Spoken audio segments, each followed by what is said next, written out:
साथ ही गुलाम दोनों को ढेर किया है यूपी एसटीएफ ने। और अतीक का वो डर एक बार फिर से उसके सामने है पूजा कि उसका परिवार तबाह कर दिया गया। वापस लौटिए अवनीश के पास कुछ ज्यादा एक्सक्लूसिव जानकारी। अवनीश, ढेर हो चुका है उसका बेटा और शूटर गुलाम। पूरे मामले में उमेश पाल हत्याकांड के मामले में एक तरफ बाप अतीक अहमद, चाचा अशरफ अदालत में पेश हो रहे थे, दूसरी तरफ एसटीएफ के साथ इनकाउंटर चल रहा था। दुर्दांत अपराधियों का असद और गुलाम दोनों की इनकाउंटर में जो है मौत हुई है। इनकाउंटर विमलेंदु और दो एसटीएफ के अफसर थे, नवेंदु और बिमल। इनकी नेतृत्व में अलग अलग टीमें लगातार कार्रवाई कर रही थी, लगातार इनकी तलाश चल रही थी। इलेक्ट्रॉनिक सर्विलांस के माध्यम से इनकी लोकेशन झांसी के पास मिली थी और वहां पर मुठभेड़ हुआ है, जिस मुठभेड़ में मार गिराया गया है। 5 लाख के इनामी थे। उमेश पाल की हत्या करने के बाद 24 तारीख को जो तस्वीरें सामने आई थी सीसीटीवी फुटेज की, आप देखिए नारेबाजी हो रही है अदालत परिसर के बाहर, लोग नारेबाजी कर रहे हैं, वकील नारेबाजी कर रहे हैं लगातार। आप देखिए अदालत परिसर के बाहर किस तरीके से ये पूरा घटनाक्रम हुआ है। असद को इनकाउंटर में मार गिराया गया है, गुलाम को इनकाउंटर में मार गिराया गया और इस बात को लेकर के वकीलों में अलग अलग तरीके की प्रतिक्रिया। क्या प्रतिक्रिया आप लोगों की जो असद और गुलाम के इनकाउंटर में हो गई है? बहुत अच्छा एसटीएफ द्वारा ये कदम उठाया गया, बहुत अच्छे तरीके से क्या कहते हैं इसको अंजाम दिया गया, बहुत सही हुआ। ऐसे नृशंस हत्यारों के साथ ऐसा ही होना चाहिए। ये बहुत सही हुआ जो है, इनका लोग का यही हर्ष होना चाहिए जिन्होंने जो है बेकसूर लोगों की हत्या करे हैं। एक सुनियोजित ढंग से जो है इनका इनकाउंटर होना ही चाहिए।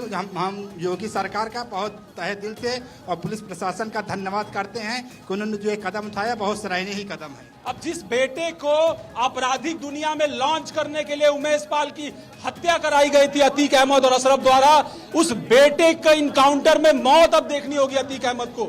अतीक अहमद के लिए सबसे बड़ा झटका आज तक का अब सामने है। असद और उसका शूटर गुलाम दोनों यूपी एसटीएफ के साथ मुठभेड़ में झांसी के अंदर मारे गए हैं। नवेंदु और बिमल दोनों डिप्टी एसपी लगातार अपनी टीमों के साथ कॉम्बिंग कर रहे थे, लगातार वहां पर उनको लीड मिली हुई थी। वो लगातार असद और गुलाम की तलाश में छापेमारी कर रहे थे और उन्होंने जो है इलेक्ट्रॉनिक सर्विलांस के माध्यम से उनकी पोजीशन पाई। वहां पर दोनों के बीच एक्सचेंज ऑफ फायर हुआ है।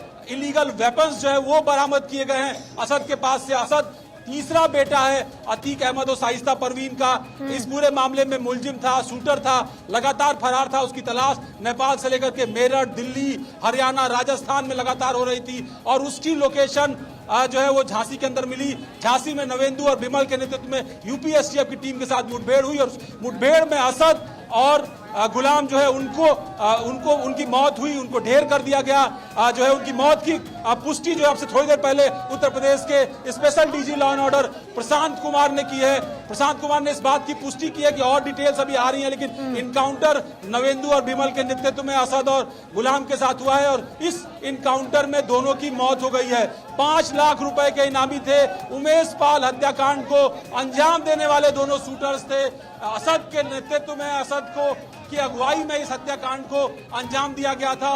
उसकी उपस्थिति में इस पूरे हत्याकांड को अंजाम देने की तस्वीरें सारी दुनिया ने सीसीटीवी फुटेज के रूप में सामने देखी थी।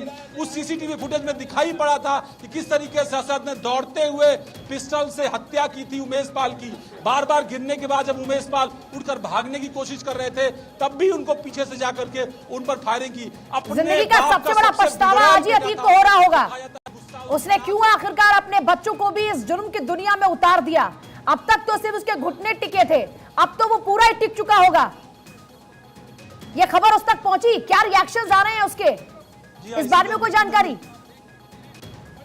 देखिए इंतजार हो रहा है, हम लोग भी बिल्कुल इस बात का को लेकर के उसकी प्रतिक्रिया का इंतजार हो रहा है। हम लोग भी अदालत के अंदर अशरफ दोनों भाई इस वक्त मौजूद हैं। इस बात की खबर अतीक और अशरफ को उसके वकीलों द्वारा दिया गया। ये बताया जा रहा है कि अदालत परिसर में ही फूट फूट कर रोया है अतीक अहमद और अशरफ। उनको इस बात की उम्मीद नहीं थी कि उनका लाडला जिस बेटे पर उसके गुनाहों का कारोबार हुआ था, जिसकी क्रिमिनल लॉन्चिंग की थी अब से कुछ दिन पहले, जिसके बाद अतीक ने कहा था कि 18 सालों बाद मुझे चैन की नींद आई है, वो बेटा यूपी एसटीएफ के साथ मुठभेड़ में ढेर हो गया है, मिट्टी में मिल गया है। उसके साथ उसका चहेता शूटर, जिसको उसके साथ इसलिए ही रखा गया था क्योंकि उसका बेटा मनबर था, शुरुआत से ही अपराध के कृत्यों में शामिल था, फायरिंग और तेज रफ्तार गाड़ियां चलाना उसका शौक था और उसी शौक उसी अतीक अहमद के सरफिरेपन ने आज बेटे को जो है वो मौत तक पहुंचा दिया और आज इनकाउंटर में उसकी मौत हुई है। गुलाम उसके साथ जो उसका शूटर था वो भी 5 लाख रुपए का इनामी था, उसकी भी मौत हुई है। झांसी में ये मुठभेड़ यूपी एसटीएफ और जो है अपराधियों के बीच में हुई। ये फरार थे, लगातार इलेक्ट्रॉनिक सर्विलांस के माध्यम से इनको ट्रैक किया जा रहा था। इधर एक तरफ अदालत में अतीक अहमद और अशरफ की पेशी हो रही थी, तो दूसरी तरफ यूपी एसटीएफ की टीम बीहड़ों में खाक छान रही थी इन अपराधियों की, क्योंकि लगातार सवाल उठ रहे थे। लगातार ये सवाल पूछा जा रहा था कि आखिर शूटर्स को क्या हुआ, उनकी गिरफ्तारी क्यों नहीं हो रही है। तो इलेक्ट्रॉनिक सर्विलांस के माध्यम से उनको ट्रैक किया गया, मुठभेड़ हुई और उस मुठभेड़ में असद और दोनों। सबसे बड़ी खबर है इस वक्त, एक तरफ अदालत में अतीक अहमद इस वक्त उस पल को याद कर रहा होगा, किस पल उसने सोचा कि असद के माध्यम से इस पूरे हत्याकांड को एक लॉन्चिंग पैड के तौर पर इस्तेमाल करते हुए उसको जो है आगे लाने की कोशिश होगी। उसके 2 बेटे पहले ही गुनाहों को लेकर के जेलों के अंदर बंद हैं, 2 बेटे बाल सुधार गृह में। तो इसे लेकर क्या जानकारी मिल रही है? असद और गुलाम साथ साथ में ही दौड़ रहे थे, जहां जा रहे थे साथ साथ में ही थे। दोनों का जब एनकाउंटर हुआ तो भी क्या साथ साथ थे? कहां पर थे, कहां ठहरे हुए थे, कौन इनको पनाह दे रहा था? इस बारे में भी कुछ और जानकारी भी पुलिस दे रही है क्या? और जैसे जैसे सामने आ रही है मैं अपने दर्शकों से हम लोग शेयर करेंगे। अभी जो जानकारी मिलेगी नेपाल की तरफ मिली थी, नेपाल के भी जिलों में, सीमावर्ती जिलों में लगातार व्यापारियों ने जिन्होंने मदद की थी उनको हिरासत में भी लिया गया था। जिलों में जो है वो कोशिश की गई थी रुपैया के आसपास, कोशिश की गई थी बढ़नी के आसपास के जिलों में, जहां पर कॉम्बिंग करके आपके पास वापस लौट रहे हैं झांसी से शकील हमारे साथ में इस वक्त है। झांसी में ही दरअसल यूपी एसटीएफ ने असद और शूटर का एनकाउंटर किया है जिसका नाम है गुलाम। आप यहां पर रुक करेंगे, आपके पास क्या कुछ जानकारी है? झांसी में एनकाउंटर हुआ, वहां से लोकेशन से आपके पास क्या कुछ जानकारी अभी तक? मैं बता शकील, झांसी में बड़गांव थाना क्षेत्र है, पारीछा के पास असद का लड़का अतीक का लड़का है जो असद और जो शूटर है गुलाम, इन दोनों की जो है मुठभेड़ हुई है पुलिस से। उस दौरान पुलिस मुठभेड़ के दौरान इन दोनों लोगों को गोली लगी है और वहीं पे ये दोनों लोग ढेर हो चुके हैं। पुलिस से हमारे जिले के आला अधिकारियों से संपर्क जारी है, उनसे बातचीत की जा रही है, लेकिन अभी तक उन्होंने जो है कोई जवाब नहीं दिया। उनका कहना यह है कि हाँ मुठभेड़ हुई है, लेकिन जानकार सूत्रों के से जो खबर मिली है ये दोनों लोग पुलिस की गोली से अब तक मारे गए हैं। अभी और क्या जानकारी आपके पास में है? शॉट डेड, मौके पर ही शॉट डेड हो गए दोनों? मौके पे जो है भारी पुलिस बल वहां मौजूद है और तमाम जो है आला अधिकारी मौके पे पहुंच रहे हैं और वो इस बात की जानकारी पुष्टि कर रहे हैं कि जिन लोगों से मुठभेड़ हुई है वो लोग कौन है। इसीलिए पुलिस कुछ भी कहने से अभी इनकार कर रही है। लेकिन अभी अवनीश कह रहे थे कि बकायदा खुद आप जो यूपी एसटीएफ के प्रमुख एडीजी उनकी तरफ से जानकारी साझा की जा रही है कि ढेर हो चुके हैं दोनों।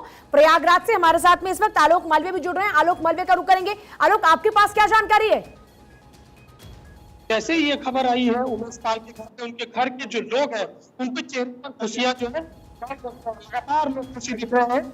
जो पत्नी भी इस कमरे पर मौजूद है और थोड़ी देर में वो बाहर निकल कर आएंगे और अपनी जो फाइट है वो देंगी, अपनी प्रतिक्रिया देंगी। इसके साथ उनकी माँ भी मौजूद थी। सुबह हमारी बात हुई तो ये सीधे सीधे बात कह रही थी कि जो ये लोग हैं, ये जो माफिया है, इनको सीधे सीधे मौत के घाट उतार देना चाहिए। और यूपी एसटीएफ ने इस कार्रवाई को किया है जिससे पूजा सब बहुत खुश है और खुश होने के साथ ही आपस में मशविरा कर रहे हैं। एक तरफ अतीक अहमद और अशरफ की पेशी हो रही थी, दूसरी तरफ उनके भतीजे असद और गुलाम का इनकाउंटर हो रहा था। दोनों चीजें एक साथ चल रही थी और जो ये बड़ी खबर आई है, हम लोग सुबह से प्रतिक्रिया लेने के लिए यहाँ पर मौजूद है पूजा, और लगातार अब प्रतिक्रिया का इंतजार कर रहे हैं। उनके परिवार के सदस्य भी यहाँ पर मौजूद हैं। सभी लोग यहाँ पर खुशी मना रहे हैं और सभी के चेहरे पर साफ खुशी देखी जा सकती है। क्या आपको जानकारी मिली है क्या कि यहाँ पे इनकाउंटर हुआ है? टीवी पे देख रहे होंगे आप लोग डिमांड भी इस तरह की कर रहे थे। जानकारी नहीं, आप लोगों को जानकारी तो चेहरों पर आपकी खुशी तो दिख रही है साहब। अगर ऐसा होगा खुशी स्वाभाविक बात, खुशी तो होनी चाहिए।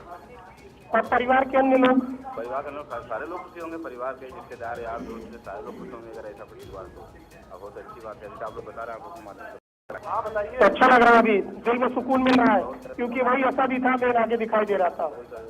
अब उनको भी एहसास होगा। वापस लौटू आपके पास में अमृता का रुख करेंगे। अमृता के पास कुछ खास जानकारी है? अमृता, देखिए पूजा, जो असद लगातार ये माना जा रहा था कि अतीक उसे अपना सूरज बनाना चाहता है, वो असद अब हमेशा हमेशा के लिए अस्त हो चुका है और एनकाउंटर में ढेर किया गया उसका साथी गुलाम, जो लगातार इस एनकाउंटर उमेश पाल हत्याकांड के बाद से ही उसके साथ था और उसके साथ वहां रहा, वहां घूमा जहां जहां असद रहा है।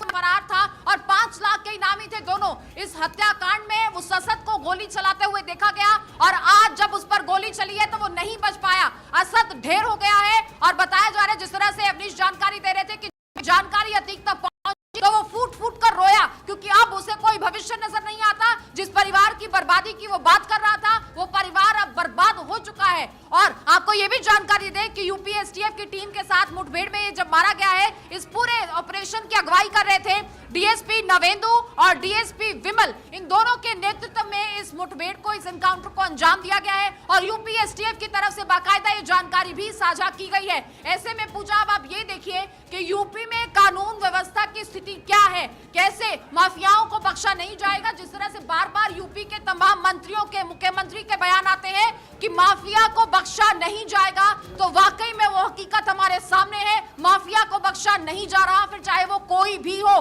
चाहे उसे साबरमती से लेके आना पड़े, चाहे उसे बरेली से लेके आना पड़े, चाहे उसे झांसी में ढूंढ निकालकर उसका एनकाउंटर करना पड़े। लेकिन लगातार यूपी एसटीएफ का यही एक मोटिव है कि आज यूपी को अपराध मुक्त बनाना है और उसी की तर्ज पर काम